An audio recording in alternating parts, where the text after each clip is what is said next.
Hi guys, magandang umaga po sa inyo. Yan. At nakikita niyo po ngayon na nasa inyong harapan si tatayo niyo at yung si Kukoy. Actually, meron pa silang isang kapatid, pero yung nandun siguro sa loob. Ngayon ang oras po dito nasa alas 11 pa lang po ng umaga. Tapos ito na po yung kung naalala niyo po sa mga unang video pa namin. Hindi na kasi ako masyadong nung nakaraan kasi nandiyan na yung puyat, pagod, kaya hindi tayo masyadong nakapag dito kay nanay nakapag-update. Pero alam naman ni nila Kukoy, ni tatay, yung asawa ni Nanay Mads na pumupunta tayo dito, tapos tinitignan natin yung mga kailangan yung kailangan dito sa burol ni Nanay Mads, kung ano yung mga gagamitin ng mga tao, yung mga kainin gano'n. Kami yung kami yung pumupunta doon, nagpapalengke. Maliban sa mga relatives nila, syempre, yun din yung mga ibang part nila. Napag-usapan kasi namin ni Tatayo nyo na yung unang araw pa lang dati, sinabi ko na sa kanya na huwag niyang problemahin yung mga ibang bagay para less na isipin pa niya, dahil syempre napakahirap talaga ng yung alam naman natin kapag unang araw ng pagkawala ni Nanay Mads, hindi natin talaga, syempre hindi natin makausap muna si tatay kasi nagdadalamati nga siya. Binigyan talaga natin ng time. Dito natin talaga malalaman guys na sobrang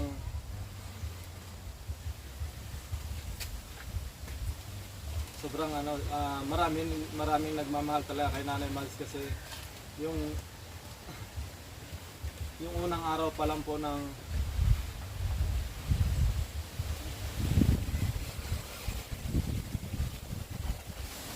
nung unang araw pa lang po ng pagkamatay po ni Nanay Mads,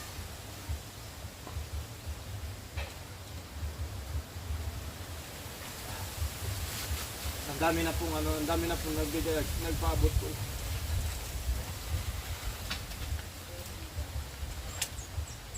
Ang dami po nagpaabot ng tulong.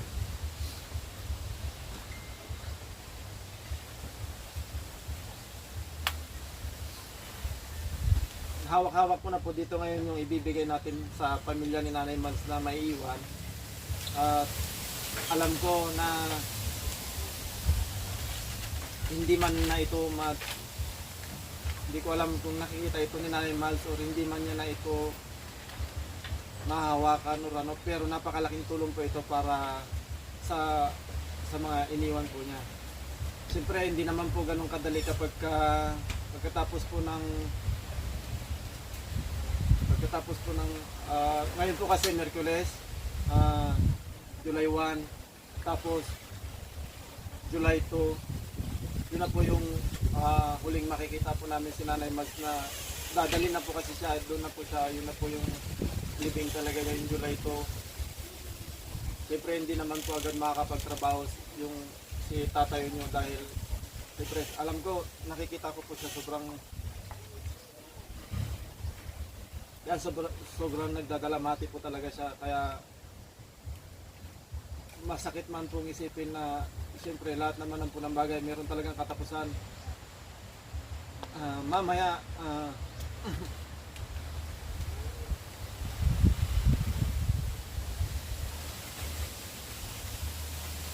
mamaya po yung yung last night, kaya ito binigyan natin ito ng time para ipaabot po lahat ng mga tulong po ninyo sa kanilang pamilya, sa naiwan ni Nanay Mads. At nakakataba po ng puso kasi kahit wala na po siya, pero parang ramdam po namin yung lahat ng mga suporta po ng mga followers po niya, lalong-lalo na po yung mga sponsors namin. Ngayon ito, nakalista po lahat dito yung mga padala po ng mga sponsors, meron din po yung mga followers, tapos meron din po yung mga iba't ibang mga yung may batchmate din po si Nanay Mads dito. So ito na, gusto ko lang po talagang guys, ito pasalamatan yung unang-unang po nagbigay mula nung unang araw na pagkawala ni Nanay Mars, napanood po niya yung video namin, kinontak po niya agad ako, pinahapunan, nagpadala po agad siya. Kaya gusto ko pong pasalamatan si Auntie. Sa mga hindi po nakakaalam, yung Auntie po na tinatawag namin, yan po yung nagbibigay ng sponsors kila Kuko, yung mga allowance sila monthly, lahat ng mga kids. Every month may binibigay siyang 10,000 sa akin, tapos dinidistribute ko sa 20 na kids na nag-aaral na kasama sa mga palaro natin. Every month meron silang tigpa 500 pesos. At alam nyo guys, si Auntie, siya yung isa sa mga siya rin yung isa sa mga nagdugtong ng buhay ni Nanay Mars noon. Siyempre, si Auntie kasi nabablog din namin dati na nagbibigay po siya kay Nanay Mars talaga. Kahit ayaw po niyang ipa-vlog yun, pero yan, dahil siyempre sa malayo si Auntie, yun yung isang way namin para makapagpasalamat, yung kahit sa cellphone man lang. Yan. Tapos, si Auntie po ay nagpadala po siya ng 10,000 pesos. Tapos, ang sumunod po nang nagpadala ay si Ma'am Betchay. Yung si Ma'am Betchay po, siya po yung sponsor naman po namin sa mga school supplies, nagpapadala ng mga iba't ibang mga chocolate sa mga nanay, sa mga kids, gano'n. Nagpadala po siya ng 15,000 pesos. Tapos, ang next natin, kung maalala nyo po si Ma'am Lee, ini-sponsoran niya po talaga dyan. Halos lahat naman po na-sponsoran niya, pero ang pinaka-main niya dyan ay si Sheila May, si Lucas, tapos si Kukoy. Si Ma'am Lee ay tumawag pa po sa amin at nakausap pa nga po niya mismo talaga si Kukoy. Si Ma'am Lee, ang padala po niya ay umaabot po ng 34,000 pesos. Tapos, iba't ibang na po ito guys, yung mga followers na po namin ito, yung mga siguro yung mga natutuwa kay Nanay Mars, gano'n. Lahat naman po ng mga lahat naman ng mga followers namin, siyempre talagang supportive sila sa mga nanay natin, kaya sobrang nagpapasalamat po ako. Ito, isa-isahin po natin sila para at least wala po tayong malaktawan, dahil ito ay isa sa mga malaking bagay na kahit hindi man makita ni Nanay Mars, hindi man niya mahawakan ito, pero nakakatulong po ito sa kanilang pamilya. Kaya nagta-thank you din po ako kay Ma'am Norma from Finland na nagbigay po ng 3,000 pesos. Kay Ma'am Jima ng Hong Kong 1,500. Tapos kay Ma'am Janet 500 pesos. Sa mga Gcash na po naman ito. Yung iba po kasi ayaw po nilang banggitin yung kanilang mga pangalan. Yung iba na lang lugar, kagaya nito San Mateo Rizal, nagbigay ng 1,000. Tapos sa Gcash na nilagay ko doon sa video namin dati, nagpadala kay Mrs. Nagbigay sila doon ng 500 tapos 100, parang 1,100. Tapos si Tita Mickey, yan si Tita Mickey, siya po yung sponsor naman ni Lucas at saka ni Prince. Kung maalala nyo po, siya yung mga nag-sponsor sa kanilang dalawa. Yung si Tita Mickey from Japan, nagbigay naman po siya ng 4,000 pesos para sa pamilya ni Kukoy. Tapos meron din po from Caloocan, 1,500 pesos.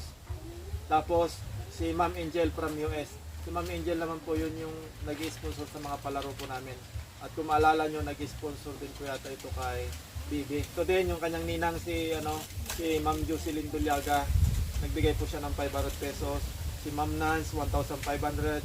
Si Ma'am Glenda, 1,000 pesos. Tapos ito yung batchmate niya na si Ma'am May de Vera na nagpaabot din po sa Gcash ng 500 pesos.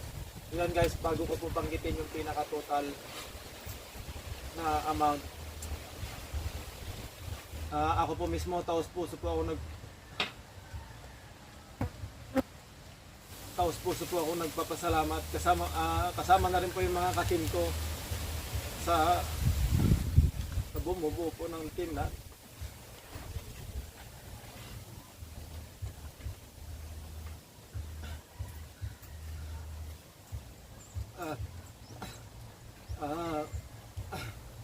masaya po ako na nakasama po namin si Nanay Mars sa team namin, kahit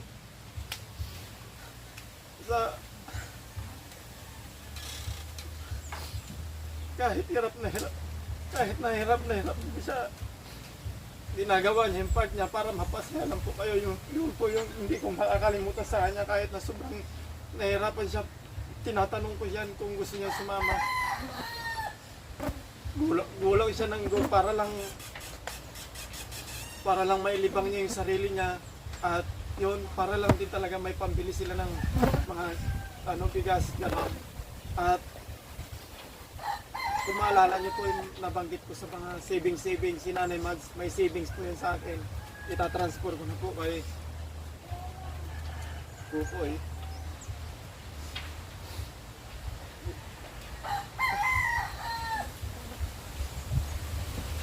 Yun na po yung huling mensahe ko po kay, wala na pong sakit pero sa akin masakit. Yan. Paalam po kay Nanay Mads. Ang total po na gastos namin sa mga ginamit po dito, kasama na po yun dun sa pag-asikaso po nila sa simbahan na 4,000, tapos bumili kayo ng mga grocery dito. Mabot po yan ng 11,800. Ang total po na naibigay sa akin na ipaabot nyo pong tulong ay 80,100 pesos. So, ililess natin yung 11,800. So, ang pinaka-total po na ibibigay natin kay tatayo nyo, kay Lakukoy, ay mabot po siya ng 68,300 pesos. Yan. Ibibigay ko na ito kay tatayo nyo, tapos siya na po yung magano sa mga kakailanganin, kung ano man yung, kasi bukas ililibing na si Nanay Mads. 1, 2, 3, 4, 5, 6, 7, 8, 9, 10, 11, 12, 13, 14, 15, 16, 17, 18, 19, 20, 21, 22,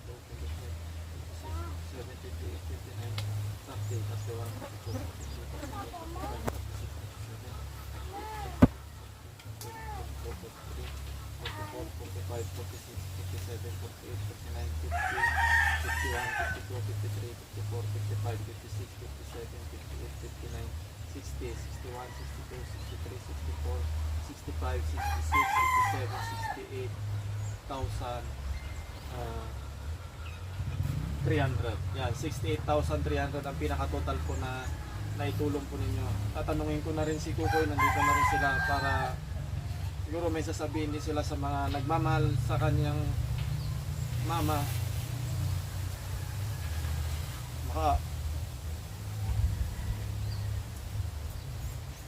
Makapag man din siguro sa kanyang mga sa mga tumulong sa kanila, yung mga lalo yung mga main sponsors po namin.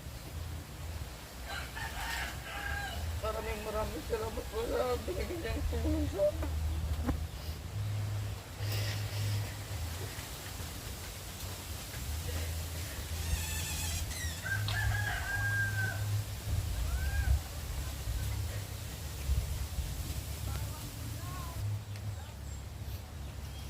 Napakalaking tulong ka po to para sa amin kasi hirap po dito ang buhay.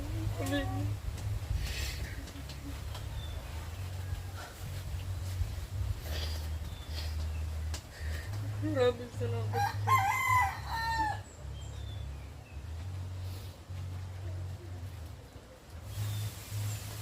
Nagpapasalamat po ako sa mga tinulong nyo.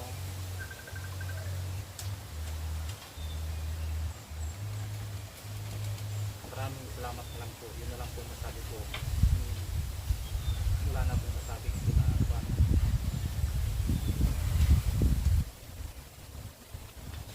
guys, ramdam ko yung sakit pa rin sa talaga kasi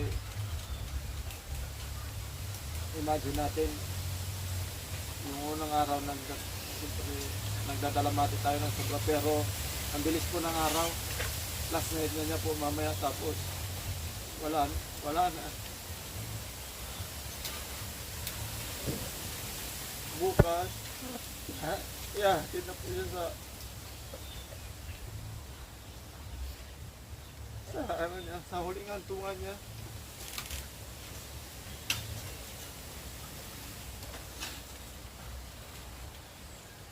Ito bilang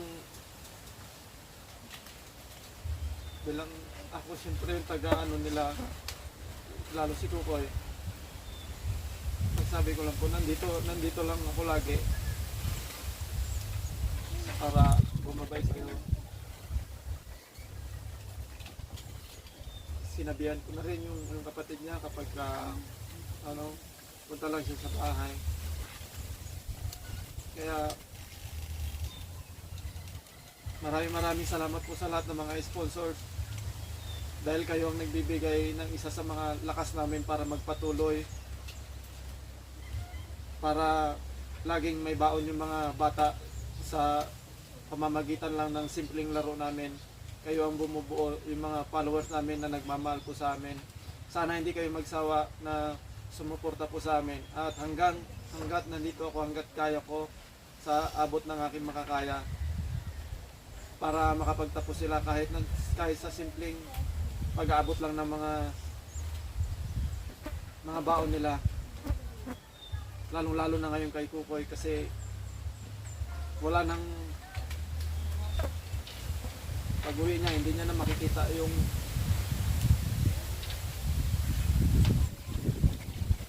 pag-alis niya sa school, hindi niya nakikita yung mama niya tapos pag-uwi niya, wala rin. Hindi kagaya ng mga ibang bata. Tapos, yung kapatid niya, bata pa lang. 7 years old ba kayo?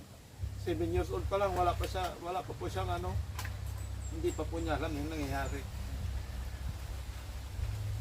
Sana, isa rin sa wish ko na sana mas marami pang sumuporta sa amin para lahat ng mga bata na nandito sa team namin makapagtapos ng pag-aaral.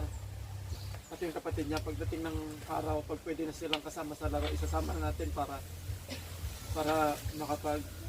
kahit pa paano magkaroon sila ng baon. Hindi ko na po kayo maisa-isa lahat ng mga sponsors po namin. Kayo po yung isa sa mga nagpalakas po ng loob nila ngayon. Ni Tatayo nyo at saka ni Kukoy. Sabi ko nga, hindi man nakita ni Nanay Mads kung ano yung naiano natin ngayon. Pero sigurado, matutuwa siya kasi merong alaala at marami pala talagang nagmamahal sa kanya. Yan. Mamimiss ka namin, Nanay Mads. Punta-puntahan ka na lang namin doon pagka